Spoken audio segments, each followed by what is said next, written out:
17/2/2023. దాని తర్వాత వెంటనే చంద్రబాబు గారు వదినమ్మ గారు బీజేపీలో టీడీపీ నాయకురాలు రాష్ట్రం రుణం 11 లక్షల కోట్లు అని మరొక స్టేట్మెంట్ ఇస్తారు.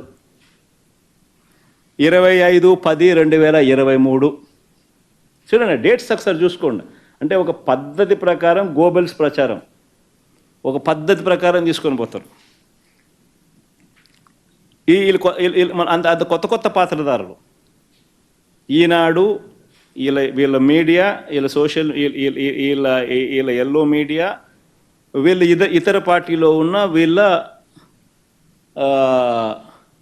తెలుగుదేశం పార్టీ నాయకులు. ఇది సాక్షాత్తు చంద్రబాబు నాయుడు గారు వదినమ్మ గారు.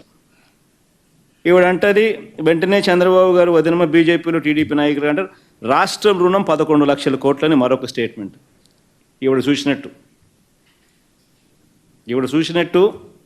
ఈవిడకి తెలిసినట్టు స్టేట్మెంటు. ఇది 25/10/2023. మళ్ళా అప్పులపై ఫోరెన్సిక్ ఆడిట్ చేయాలని పార్లమెంట్లో కేంద్రం ఇచ్చిన సమాధానాన్ని అడ్డుపెట్టుకుని వైఎస్ఆర్సీపీ తప్పుడు ప్రచారం చేస్తుందని రివర్స్ ప్రచారం. ఇదంతా కూడా, ఇవన్నీ కూడా ఎందుకు చేశారు? ఇవన్నీ కూడా ఎందుకు? కేవలం ఇవన్నీ చెప్పడం, ఢిల్లీకి పోవడం, రకరకాల ఏజెన్సీలకు లెటర్లు రాయడం, ఇవన్నీ ప్రచారాలు చేయడం ఎందుకు? వైఎస్ఆర్సీపీ హయాంలో వైఎస్ఆర్సీపీకి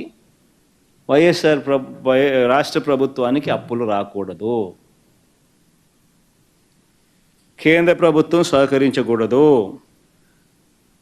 ఇక్కడ ఏమేమో జరిగిపోతూ ఉంది అన్న భయం క్రియేట్ చేయాలి అని ఒక పద్ధతి ప్రకారం ఇవన్నీ కూడా చేసుకుంటూ పోతారు. ఎలక్షన్ దగ్గరికి వచ్చేసరికి 7/4/2024 ఇంకా ముమ్మరం చేస్తారు.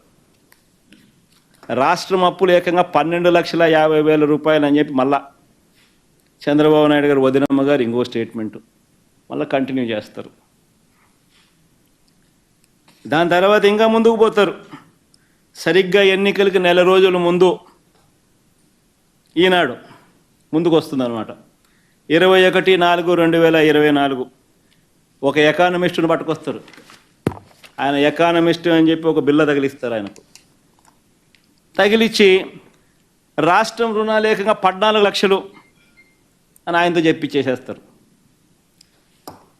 చూస్తూ ఉంటే, గమనిస్తూ ఉంటే మీ అందరికీ అర్థమవుతుంది. 10 పోయింది, 11 వచ్చింది, 11 పోయి 12.5 వచ్చింది, 12.5 నుంచి ఏకంగా 14 లక్షలకి వెళ్ళిపోయినారు. ఎన్నికలకు అంతా 21/4/24 ఎన్నికలకు ముందు, ఎన్నికల దగ్గరికి వచ్చేసరికి ఒక పద్ధతి ప్రకారము ఒక విషియస్ క్యాంపెయిన్, అబద్ధాల క్యాంపెయిన్. 14 లక్షల రాష్ట్ర రుణాలు ఏకంగా 14 లక్షల కోట్లను ఆయనతో చెప్పించేసేస్తారు. ఈనాడు దాన్ని ప్రచురణ చేస్తాడు పెద్దగా, మిగతా వాళ్ళంతా కూడా దాన్ని అందుకుంటారు. నిజంగా అధికారంలోకి వచ్చిన తర్వాత కూడా మళ్ళీ చంద్రబాబు నాయుడు గారి తప్పుడు ప్రచారం ఇంకా కొనసాగుతారు. ఎందుకంటే అప్పటికైతే ఎలక్షన్లు అయిపోయినాయి. దాని తర్వాత మళ్ళీ ఇంకా చంద్రబాబు నాయుడు గారిని ప్రశ్నిస్తారు. చంద్రబాబు నాయుడు గారు మళ్ళా సూపర్ 6లు సూపర్ 7లు ఇవ్వాల్సి వస్తుంది కదా. ఇంకా సూపర్ 6లు సూపర్ 7లు ఇవ్వకుండా మళ్ళీ ఎగరగొట్టాలి అని అంటే రాష్ట్రం క్లిష్ట పరిస్థితుల్లో ఉంది అని చెప్పి మనం చెప్పాలి కదా. కాబట్టి దాన్ని కొనసాగిస్తాడు చంద్రబాబు నాయుడు. మళ్ళీ ఏంది 10/7/2024 అంటే చంద్రబాబు నాయుడు ముఖ్యమంత్రి అయినాడు. ప్రమాణ స్వీకారం అయిపోయింది, నెల రోజులు దాటిపోయింది. జూన్లోనే ప్రమాణ స్వీకారం చేశాడు. జూన్ 4 ఎన్నికల రిజల్ట్స్ వచ్చాయి. ఇది 10/7/2024 చంద్రబాబు నాయుడు.